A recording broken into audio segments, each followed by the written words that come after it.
Platelets जो 21 पर थे ना वो 156 पर हो गए थे। उन्होंने दवाई बंद कर दी थी जना हॉस्पिटल में। एक डॉक्टर तो वसीयतनामा कह रहा था, वसीयतनामा लिखते आपके कोई चीज़ नाम है तो वो अपने भाई या बहन के किसी के नाम करवा दे। डॉक्टर साहब का बहुत शुक्रिया अदा कर रहा हूँ, दोबारा मेडिसिन लेने के लिए आया हूँ। ये अकरम साहब है माशाल्लाह, गोगेरा से chronic myeloid leukaemia blood cancer के पेशेंट, हमारे पास 1 माह से ज़्यादा हो गया इनको ज़ेर इलाज।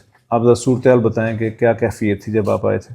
जब मैं डॉक्टर साहब के पास आया था तो उस वक्त तो मेरी हालत बहुत कमज़ोर थी, तीली बहुत ज़्यादा बड़ी हुई थी, मोशन जो है जो चीज़ खा लेता था उसी वक्त बाहर निकल जाती थी पानी की तरह। डॉक्टर साहब ने मुझे चेक किया और रिपोर्ट्स वगैरह तमाम की, दोबारा रिपोर्ट्स करने के बाद उन्होंने मुझे दवाई दी।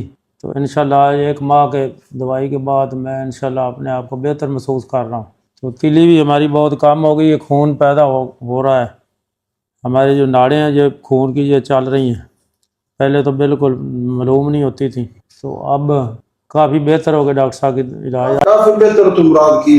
तो पहले जो पेशाब में जो पस आ रही थी वो भी अब कम है, वो ब्लड कैंसर का मसला था वो भी अल्लाह ताला के फजल करम से काफ़ी बेहतर हो गया है। कोई दर्द वगैरह नहीं, हड्डियों में दर्द नहीं है, पैरों में से जो जलन वगैरह आती थी वो भी ठीक है। अच्छा, एक मसला काफ़ी ये करम पैदा किया हो गया था ना कि प्लेटलेट सिर्फ किस रह गए थे, वो मेडिसिन कीमो वगैरह करवाई थी, उसके साइड इफेक्ट्स ये थे कि लूज मोशन हो गए थे और प्लेटलेट्स जो हैं वो कम होते होते 21 पे आ गए थे और WBCs बहुत लो हो गए थे और RBCs बहुत लो हो गए थे।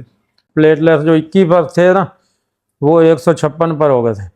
WBCs भी, वाइट सेल्स भी इनके नॉर्मल रेंज में आ गए हैं जी, और RBCs जो बहुत लो हो गए थे वो भी अल्हम्दुलिल्लाह बेहतर हो गए हैं, प्लेटलेट्स भी बेहतर हो गए हैं, ओवरऑल कंडीशन भी ठीक हो रही है। तिली इनकी बहुत बड़ी हुई थी और वीकनेस बहुत ज़्यादा थी इनको। उम्मीद है इंशाल्लाह मज़ीद भी इनकी बेहतरी की शक्ल पैदा हो जाए, क्योंकि कीमोथेरेपी वालों ने उस वक्त कह दिया कि अब इतना प्लेटलेट्स डाउन चले गए हैं और इतने ख़राब हो गए बाकी के अब कीमो के काबिल ही नहीं रहे। तो अल्हम्दुलिल्लाह उन्होंने दवाई बंद कर दी थी सरकारी हॉस्पिटल, जना हॉस्पिटल ने उन्होंने दवाई बंद करें। फिर मैं डॉक्टर साहब से रब्ता किया तो इन्होंने मुझे यहाँ आने का कहा, पाकपतन शरीफ में। मैं यहाँ पे आया, उन्होंने चेकअप किया तो उन्होंने कहा इंशाल्लाह ठीक हो जाएगा। अब अपने आप को काफ़ी बेहतर महसूस कर रहा हूँ। बल्कि डॉक्टर ने तो कह रहे थे वसीयत लिख दें अपनी। एक डॉक्टर तो वसीयतनामा कह रहा था, वसीयतनामा लिख दे, कुछ आपका कोई चीज़ नाम है तो वो अपने भाई या बहन के किसी के नाम करवा दे। तो मैंने कहा अल्लाह मालिक है तो इतनी डरने की ज़रूरत नहीं है, जो रात कब्र में है वो बाहर नहीं है, तो अल्लाह ताला ने बेहतरी की है अल्हम्दुलिल्लाह। तो अल्लाह ताला बेहतर अल्लाह ताला करेगा आपको सेहत अता फरमाए। आमीन। ये दोबारा मेडिसिन डॉक्टर साहब का बहुत शुक्रिया अदा कर रहा हूँ, दोबारा मेडिसिन लेने के लिए आया हूँ। तो इंशाल्लाह इनकी मेडिसिन इस्तेमाल करते रहेंगे, जब इन्होंने छुट्टी दी उस वक्त मेडिसिन बंद करेंगे।